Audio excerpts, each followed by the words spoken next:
Assalamu alaikum and very good afternoon. My topic is about Mirai Botnets. We'll cover some of the case studies plus brief hands-on about the Mirai Botnets by analyzing the public available traces for Mirai Botnet. Okay, so as I mentioned earlier, it's about Mirai Botnet and it's IoT-based botnet. So first we start, what is IoT? So we have a lot of definitions out there about what is IoT. Like for example, Wikipedia said that IoT is a network of smart things that communicate to each other without human interventions. And Cisco have a different definitions. Even there is a lot of acronym names for the IoT, like machine to machine or device to device. But to make it simple, so IoT is how to make each physical object surrounding us smart thing. And to do that, this physical object has to equip to three things. The first thing is sensor, then the second unique identifications, and the last one is connectivity. Okay, so sensor for sensing the data, and the unique identification is the IP address. It can be IPv4 or IPv6, and connectivity using various communication protocol stack. So these IoT devices, so by equipping any physical object with these three things, it can turn to the smart object or thing. So this is briefly what is IoT. So next, so we have some of interesting statistics about the IoT. So according to these figures, so we are going to have more than 75 million devices connecting to the internet by 2025. And according to Cisco, by next year we're going to have 50 million devices connected to the internet. So what these statistics means from security perspective? Okay, so if we read about the attacks vectors in the internet, we can find that DDoS is the most common attack and the most efficient attacks. And the efficiency of the DDoS attacks is based on the number of compromised nodes. So here, the number of compromised nodes with the IoT, so it will be increased. So as you can see here, we're going to have like 75 million devices by 2025. So imagine like 10% of this tiny device is compromised, and it's instructed to trigger out and set certain type of attacks like HTTP flooding attacks or TCP SYNC flooding attacks. So this is how the attackers now pay attention for attacking the IoT devices. So this statistics reflects how dangerous the DDoS attack will be in the future. Okay. So, next. So what is the IoT botnet? So we have IoT botnet and we have like IoT botnet device.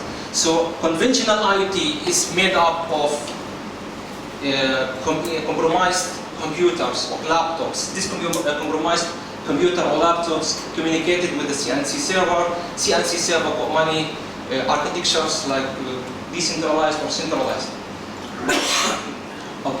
And this compromised nodes, we call it zombies.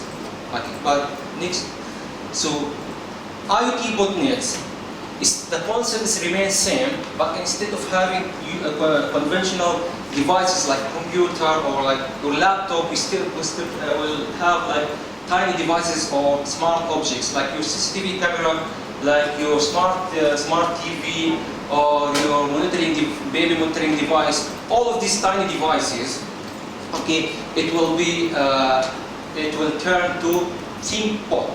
So compromised bot, okay, in the IoT world we call it thin bot.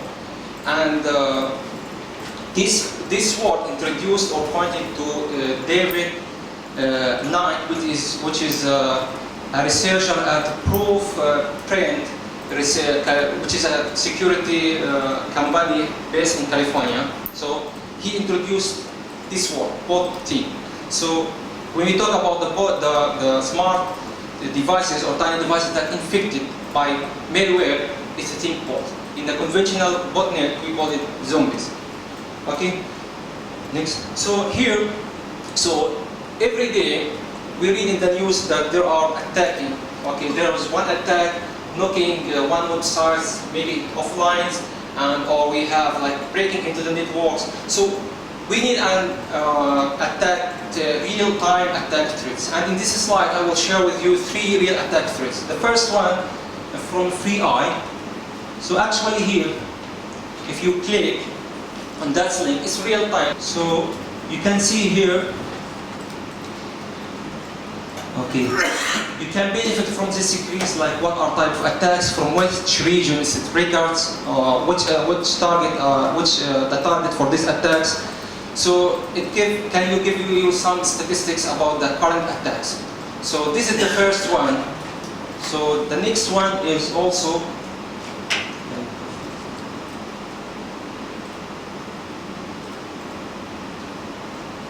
okay, so this is also give you more details about the attacks. Threats trackers. Okay, this is from another website. Okay, this is okay. Here you can see the severity of the attacks. Okay. It takes a little bit time. So here is give you another visualizations for the attacks currently, and it can classify it to based on the severity level to medium high, and you can see what are the locations that this attacks triggered and what are the attacks currently targeting which websites. So the last one, which is quite interesting, from NetScout.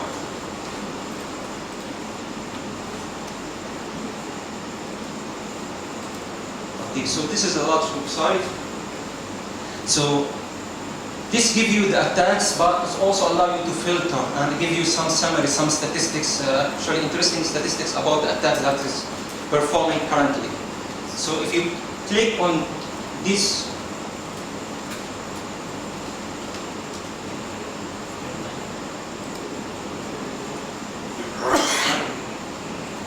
so here are the filters you can use. You can filter based on the bandwidth.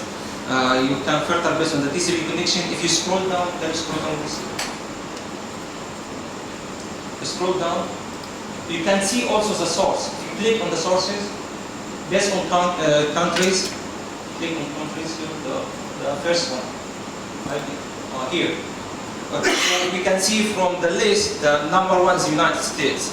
Okay, so you have to take your time to understand this data. So the good things about this data that it's injected or beefed up with the data that's triggered from the honeypots. Okay, to give you an accurate data to understand what is going on currently. So if you click on the second threat report on the second tab, third tab, threat report. Okay, this gives you interesting things about the IoT bots in the first half of 2019. So what we are looking for is IoT bot. So here the IoT targets, you can read here about the Mirai, how many cases, what are the targets. This is give you an eye about the up-to-date data about the current threats on the internet. So, okay, here is like also give you some statistics.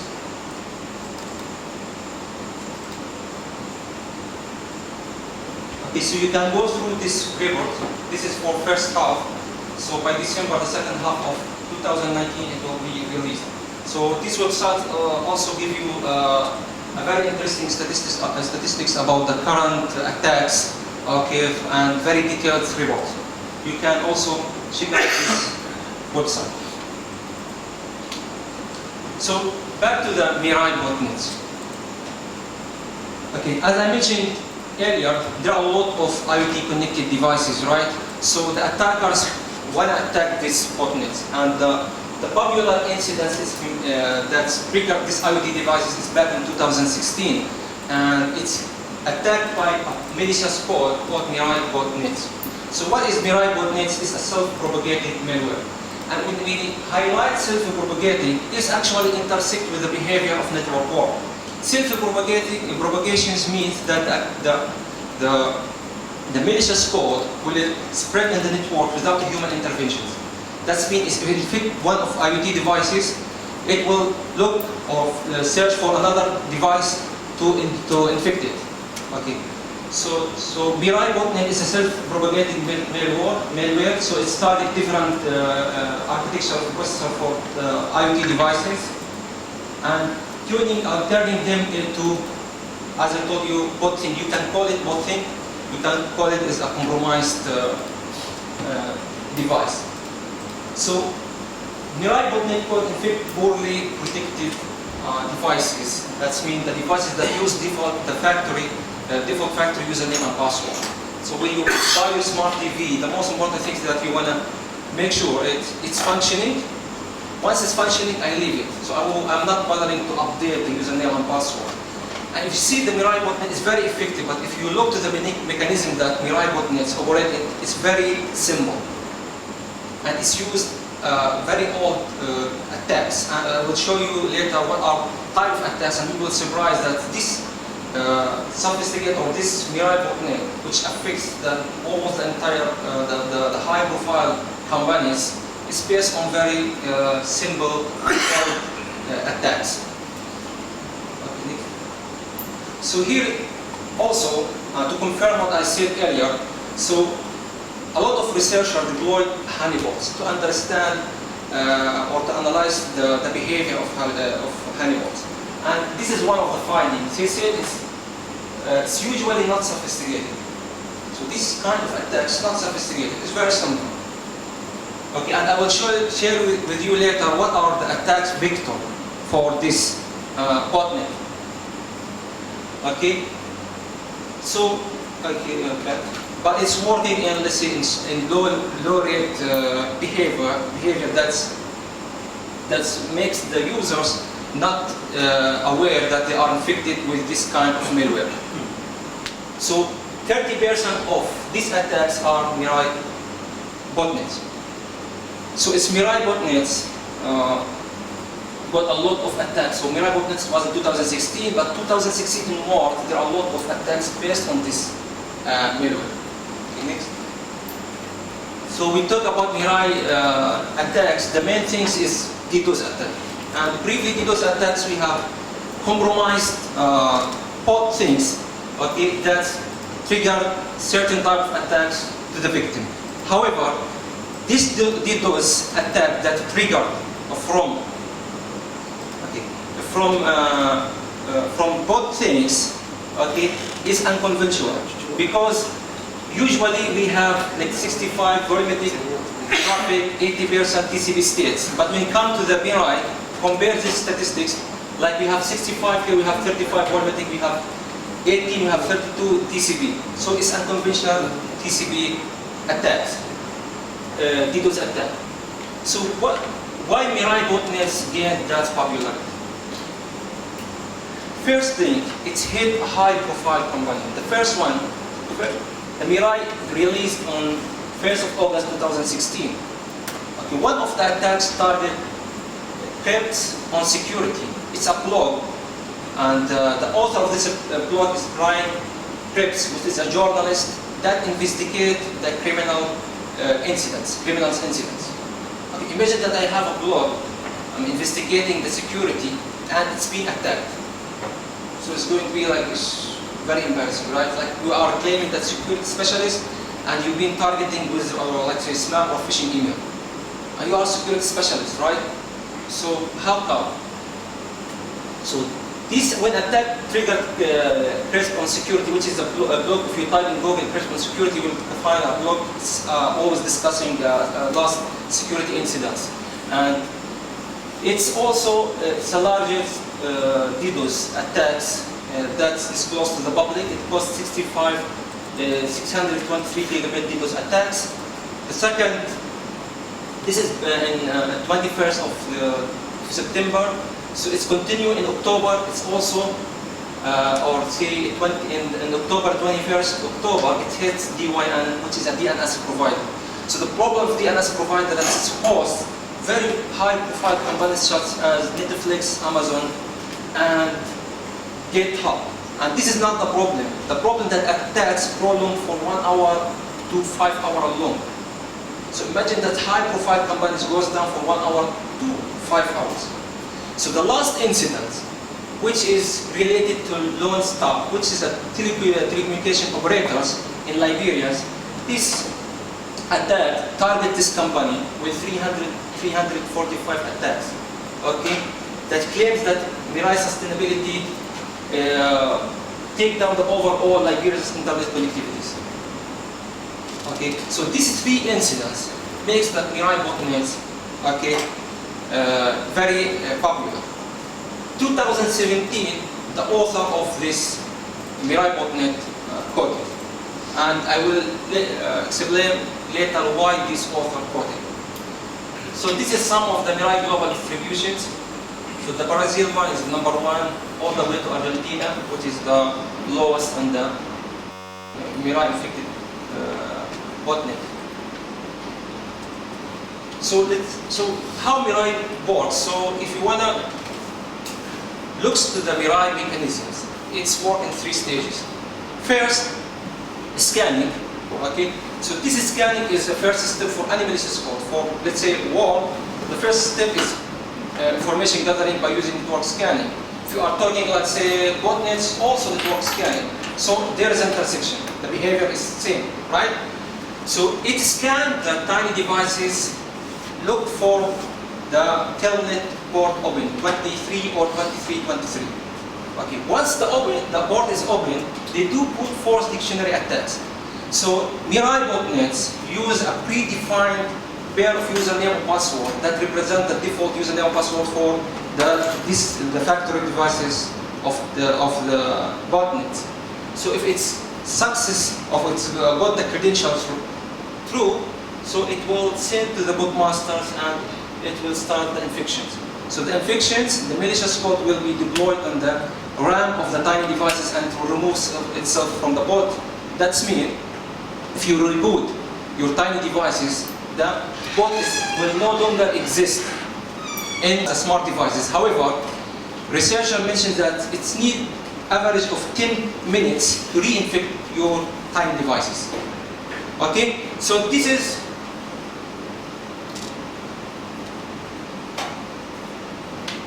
okay. So this diagram also show how it works. We can see here we have a device scan, identify the victims, then it will report to the report server, send a command to the loader to send the malicious code. Okay, so the malicious code will be deployed in the victim port, and it will be loaded in the RAM, removed from the botnet.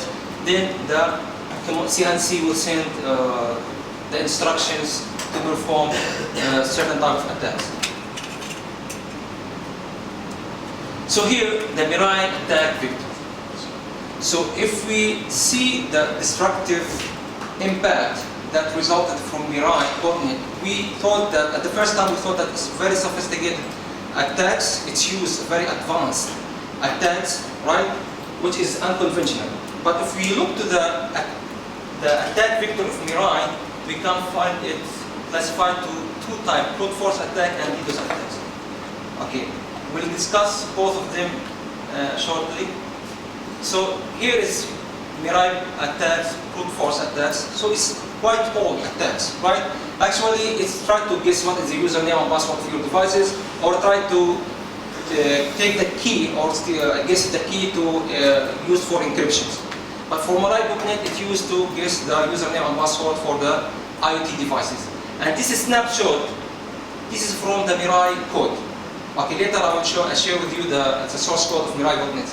If you can see here, it's a predefined list hard-coded in the Mirai source code, right? And you can see this is like, for example, admin, root admin. So it's, start guessing.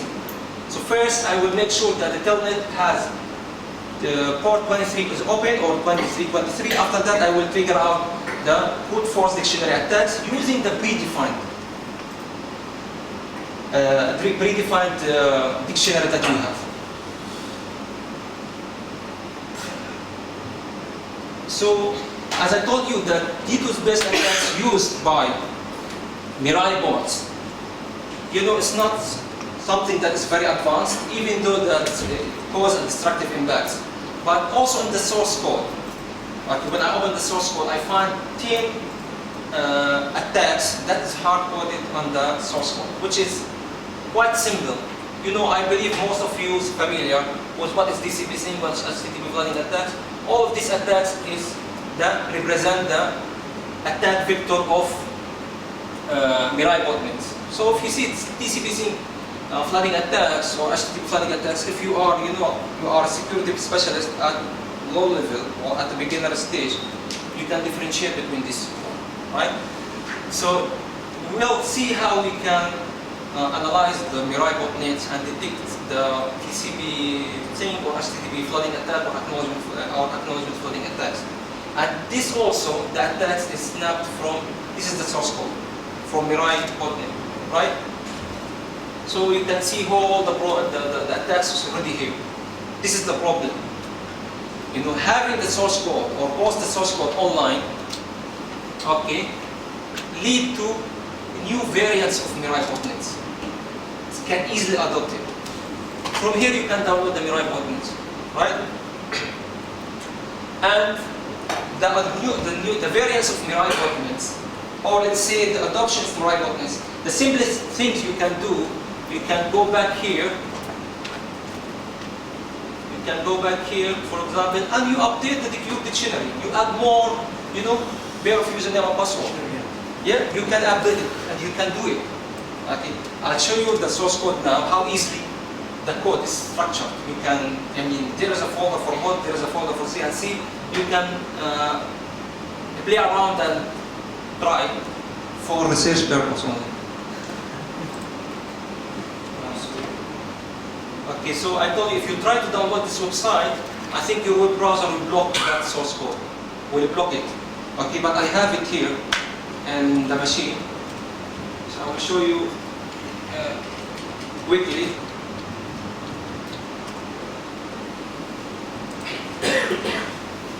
Okay, so I have.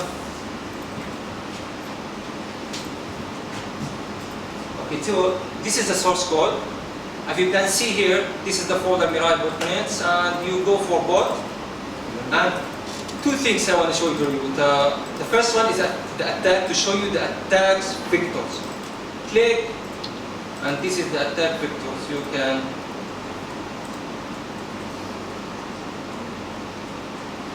here is reboot. So you can do, you know, the source is already available. You can you know, do your reverse engineering and, you know, modify the attacks, modify the behavior. You do whatever you want to. And another part I want to show you is the scanner, where the dictionary is there. This is the dictionary. Okay, so you can update the dictionary of the bot, and you will have your botnet variant. Okay, your bot variant that you can do it for your research. Okay.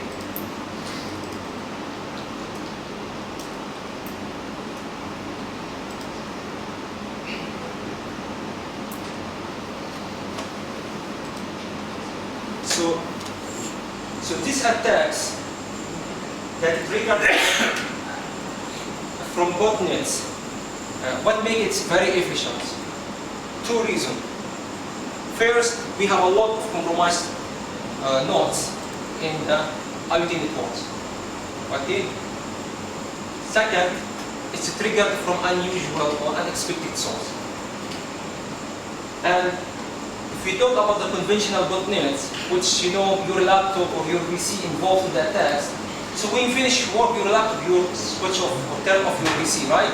But here you will not turn off your smart CCTV, right? So CCTV, it will be online, like 24 hours. Imagine that it's online 24 hours, but it's compromised. It's used for malicious activities. So here, in conventional botnet, you can shut down your laptop, your computer, so no more communications. Okay, the bot cannot take the instruction from the CNC, but here, still online. So CCTV camera can communicate. Because it's online, you will not switch it off. So this is another reason also why which make these attacks very effective. Beside the huge number of the bot things. So here, things that attackers, for example, in the timeline we say that 2015, the author of the Mirai Botnets talk, right, quoted. So 2016 or 2017 onwards, we have kind of this adoption of or variants, right? So they have the source code. What they can do is update from the IP based to domain based. For example, deletion of execution binary codes or username and password pairs to increase it. So they can, can do a lot of things. For example, instead of attack or exploit the tiny devices using telnet, you can think about different type of protocols. Instead of telnet, for example. Or maybe this devices who got software. This software, for example, have vulnerable points or weakness point. You want to attack it through that point. Okay, so this is how to defend. So it's more about users should be aware about these things. First, basic security practice like not using default password, automatic update, outbound notifications, mechanisms for end of life of devices. So if I don't have like device, for example, Windows XP, so no more support on the 7 hour support, so should stop it. So from researcher perspective, before 2018, it's very hard to find traces for IoT devices, or let's say benchmark datasets for IoT devices. So we talk about Mirai Botnets. We want to understand the characteristics or the behavior of the Mirai Botnets. We have many options. One of the options is to deploy your honeypots, or you can have benchmark datasets that's published, that's available for all researchers. So you can see here, this is 3 datasets, right? The first 2 give you backup file, and the last one is giving you the sensing data, but the measurement that the sensor got it from temperature, humidity. So here we will use the trace file from here, but I will show you the IoT device profiles that involved in these 2 or in this datasets. Okay, so 2018. So the first one.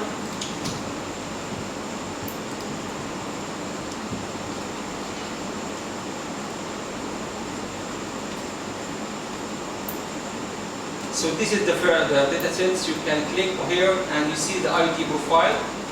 So you can, this is all the sensors. This is the kind of honeypot of this bit. This is all the sensors that deployed in this botnet and this honeypot for the IoT networks.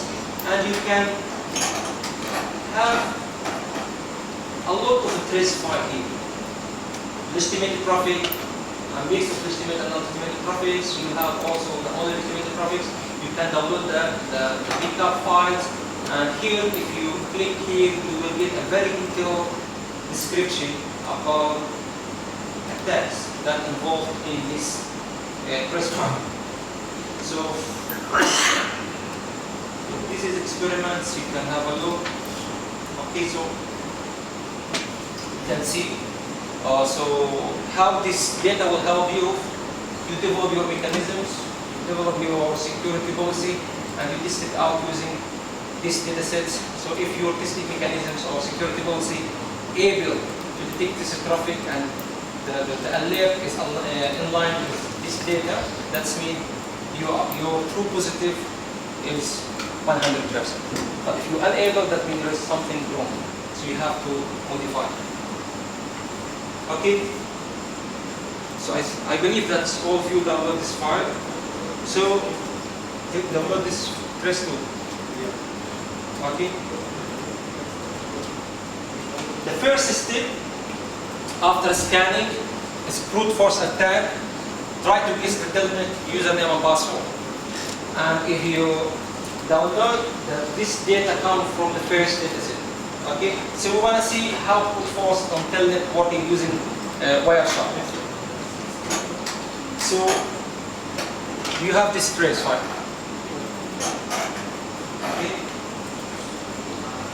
So first thing, Wireshark, everyone download also Wireshark on all the PCs, right? So we want to go to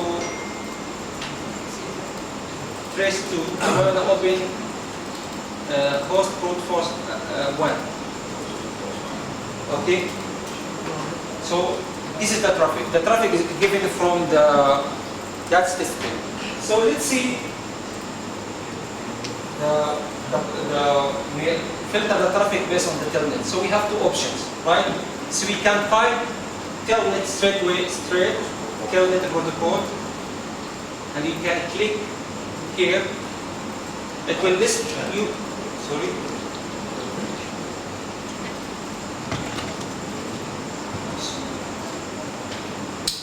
Okay. So this is one option to filter out the traffic based on the telnet, right? So the second is to write TCP.port equal 23. So here, this is one option, or write TCP dot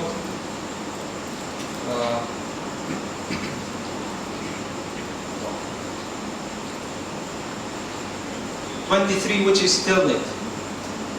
Okay, ports mean source or destination.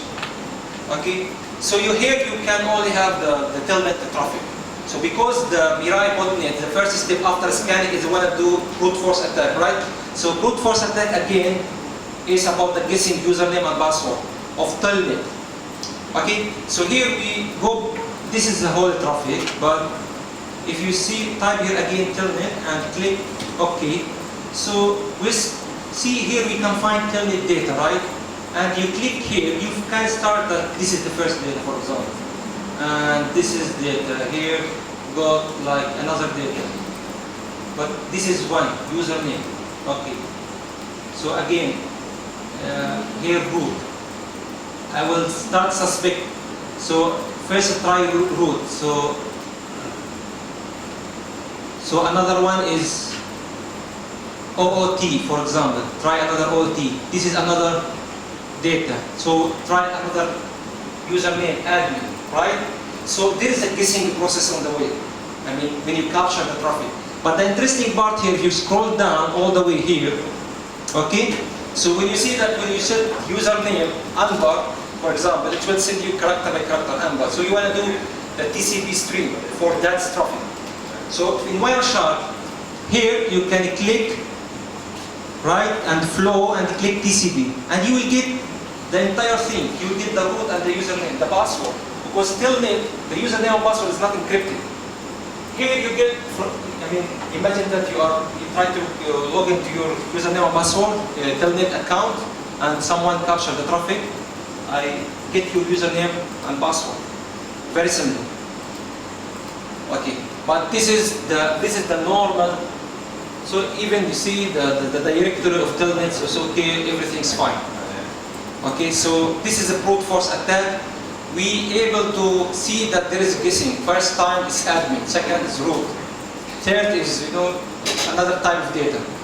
So here also, so because we according to the data set, okay, according to the Excel file that exists inside the trace 2, it's mentioned that this IP is infected IP. This is the source of the brute force attack. Okay. So if you can see here, 1.3 is try guessing. Here 1.3 is user here. Try many attempts here.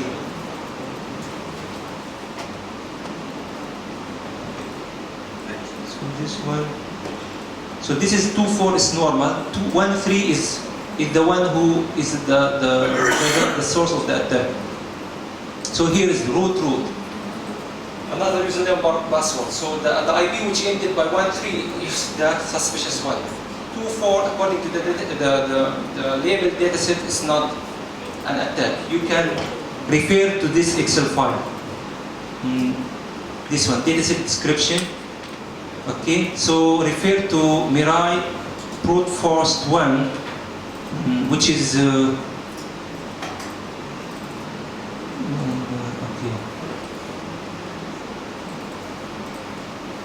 this one. Okay, they mentioned that the source is 1.3. Okay, so it's not about, this is the source. It's 1.3, and the TCP port is 23. If you copy this filter, try to copy this filter. Okay, so in the dataset description, search for the file name, which is brute force 1, description.pcap. Copy the second row, which is telnet brute force. Copy it and paste it on the Wireshark filter here. So when you get this data, okay, you will start to analyze it. You will start to understand how the attacks behave. Okay, right? Now you have a close eye on the traffic, how that attack behave, right? So this is the brute force attacks. As I told you, Mirai does not use an advanced attack. It's used an all attacks. Brute force attacks are quite old, right? And later on we see different type of attacks. So this is telnet, how you can guess the telnet. Okay. So TCP to destination port 23 because I'm using telnet, and this is the traffic that originates from here. If you could scroll down to the last one, you do float TCP3. So admin password. So you keep checking. You get the data here. So this is the one.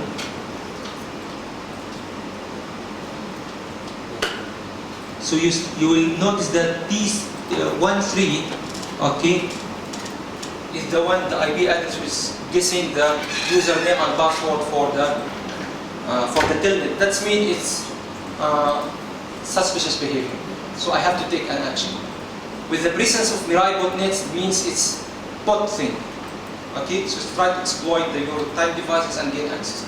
So this is the first step. So the second step is, I show you 10 predefined attacks. One of them is UDP flooding attacks, and HTTP flooding attacks, and TCP sync flooding attacks. So here, if you go close this traffic file, and let's say open UDP flooding attack 2. Open this one. Oh, sorry, UDP. Okay. So let me ask you a question. So when we talk about UDP, okay, if I send UDP packet to inactive host, what I will get in return? I send the packet, right, to inactive host. What I will get? ICMP. What type of the packet? ICMP host unreachable. Okay, I'm targeting inactive host. So when I try paying to inactive host, I will get like host unreachable. But for UDP scanning, okay, when I target, let's say, active host but inactive service, that means the service is not running on that spot. I'm doing scanning on the service on the victim machines. So if the port is closed, I will receive this ICMP port unreachable. Okay, so we understand this is the normal behavior. That's mean if I have a high portion of ICMP or a lot of packets of ICMP port unreachable, this is a glue of UDP scanning. It's a glue, it's a suspicious. You need further investigations to make sure that this is an attack. So let's see this, a line of this or not. So we type ICMP here, dot code equal 3. Okay, so we have here a lot of port unreachable. So it's considered as, so some scanning behavior is going on, right? But remember, we have to understand what is the normal behavior. Okay, for UDP, when you target inactive service, you will get in return port unreachable. But for TCP, things is different. You will not get host unreachable, but you will get reset packet, TCP reset packet. That's means if I have suspicion on the traffic that it's triggered TCP scanning, so I have to monitor reset packet. TCP notiflags to reset packet, I will show you later. But because we are talking about UDP, here I got a lot of destination host port unreachable. That means the network administrator, okay, have to, let's say, people may have to do further investigation. See, maybe it's done purposely by an administrator troubleshooting, or maybe because of the presence of a malicious code. Maybe it's malware like worm or botnet. So if you back to the DNS description file, you find out that this IP is a source of attack. So we have to compare with the Excel file. Okay, just take the file here and you can see the filter. But in the file itself, it doesn't give you this filter. It gives you only the destination. Okay, if you go back here and you open UDP flooding 2, so we have 2 here. What is the filter? This is the only filter. Okay, so it's targeting this one. You see, that's me. This is the target, but this is, okay, we have the source and we have the target here. Okay. So you can see also here, this is targeting 35, this port. So a lot of packets targeting this port number. Okay. So different source targeting one destination on that specific destination port. That means there is a malicious activity. So this attack is quite simple, but yet it's very effective and used by Mirai Botnets. Okay, so this is the UDP, right? If you go to TCP,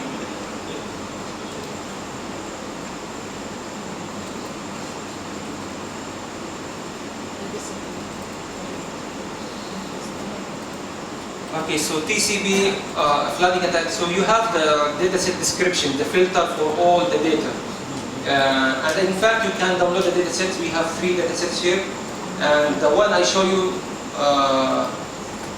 is also have a huge traffic, like each pcap file go like 700 megabit per megabit, so you can megabyte. You can download it, and you can also open up the Wireshark and explore it. So let's see here TCP. Here, if you type TCP, if we open Sing Flooding 2 and try to type TCP dot flags dot for example receive equal 1. See if we have a lot of TCP receive packets. I shouldn't receive a lot of TCP receive packets, right? Because TCP receive, the presence of TCP receive packets, that means I'm targeting inactive host. There is scanning going on. Okay. So if you can see here the layout view here. So it just show you the source, destinations, and it's very easy. If you don't know the filter, okay, so you can simply go here. For example, I want to filter based on certain port. I can click here. This is the source IP. Right-click, apply filter. Apply as a filter, select it. So it automatically gives me the filter code. Again, for example, I want to filter the traffic based on the destination port, but I don't know the command for the Wireshark. I can go here.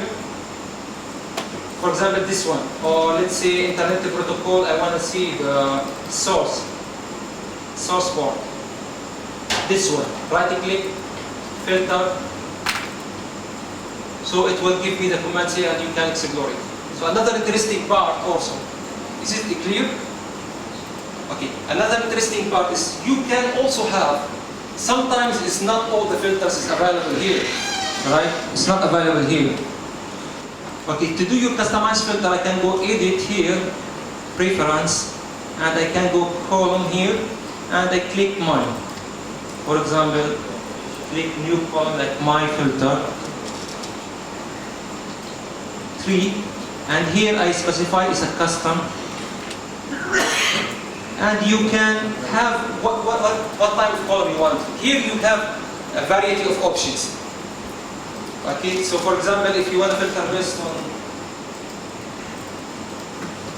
so IP dot or TCP dot flags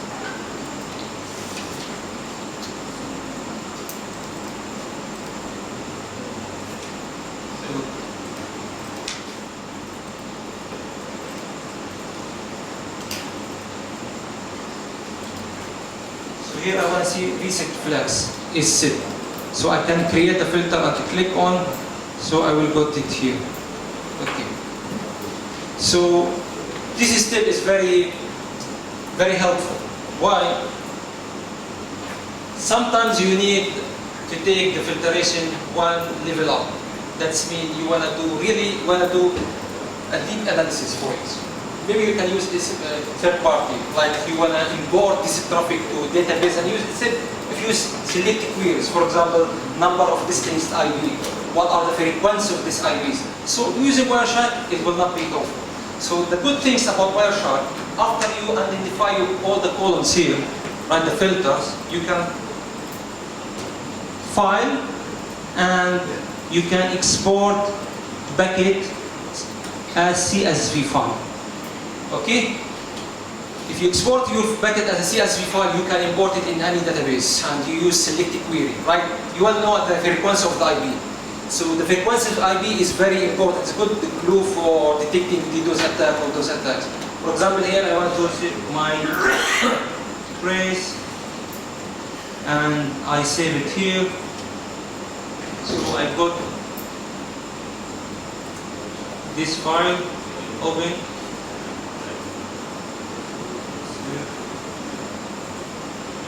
I have it. You see, it's an Excel file, right? So this is the Excel CSV file. So what?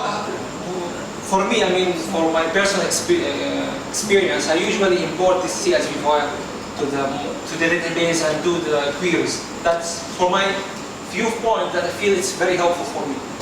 And it's very easy here. If you have a MySQL database or use a third-party MySQL database, you can actually, for example, I want to know what are the number of distinct source IP address on the trace. So here I use MySQL and I use, let's say, Navigate website, Navigate database. So I can click here and click import for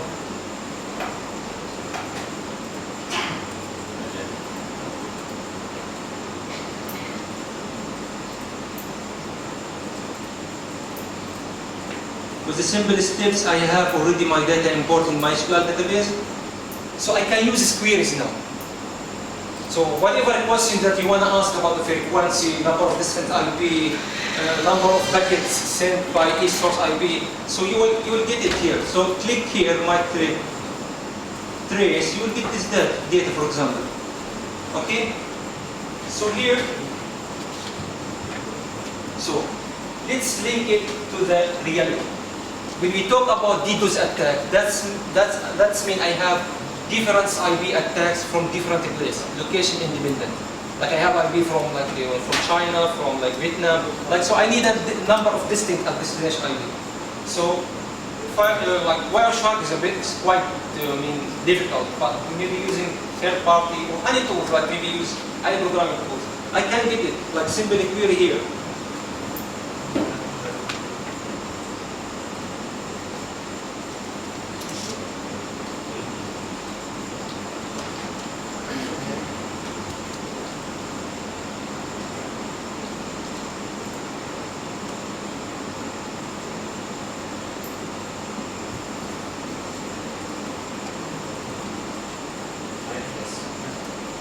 Trace or my trace. I have two tables, so I'll use my trace. Okay.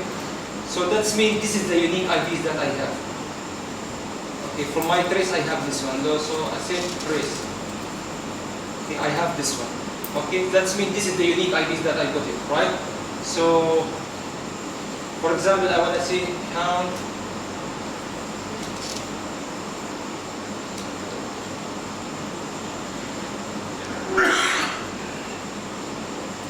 Here, what's it?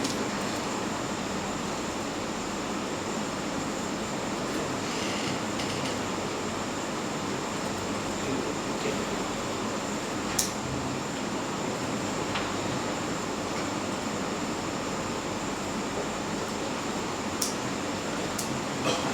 Use your skills in MySQL, you will be. So this is one. That's mean what? That's mean this IP sent two buckets. This IP sent 119. So 5, right? this is simply query, like using Wireshark I will not get it, right? But how it's made like sense in reality, yeah, it makes sense because I have a source sending too many packets to destinations.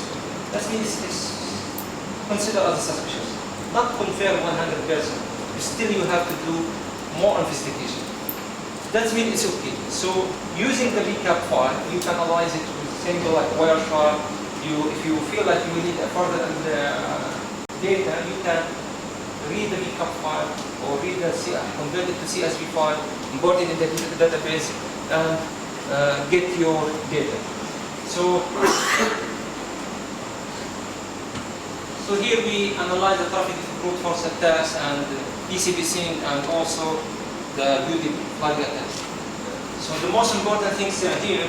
So you have to understand how the normal activity behaves, and any deviation from this normal activities or normal behavior is considered suspicious behavior. Okay, so that's all from my side. So this is one of the papers that I used as a reference. So this is a group of researchers who deploy a honeypots and really give a very good insight on Mirai Botnets. You can refer to it. And if you have any question, please ask or feel free to drop me an email at andor@usac.com. Thank you so much.